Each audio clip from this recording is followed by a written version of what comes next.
Саламатсыздар ма, құрметті көрермендер.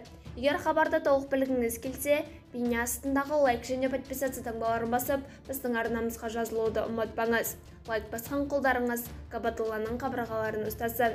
Еңбек және халықты әлеуметтік қорғау министрлігі әлеуметтік кодексте қаралған зейнетақы жүйесіндегі өзгерістерді түсіндірді, деп хабарлайды Қазақпарат.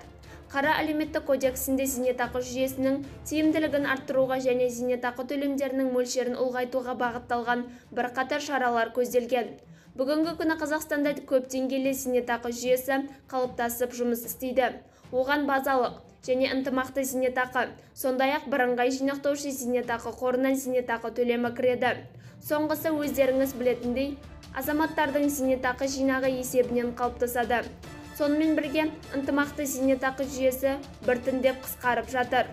Өйткені оны тағайындау кезінде тек 1998 жылдың 1 қаңтарына дейін, яғни жинақтаушы жүйе енгізілгенге дейін еңбек өтілі ескеріледі. 2023 жылғы 1 қаңтардан бастап әлеуметтік кодексте көзделген зейнетақы жүйесінің тиімділігін арттыру жөніндегі шаралардың жаңа пакеті іске асып жатыр. Яғни ең төменгі күнкөріс шамасымен 100-ден 120% деңгейіне жеткізу көзделген. Осы кезеңде базалық зейнетақы мөлшері орта есеппен 51%-ға дейін көтеріледі. Бізді бақылауды жалғастырыңыз. Арнамызға жазылып, бір ғана лайк түймесін басуды ұмытпаңыз. Сау саламат болыңыз.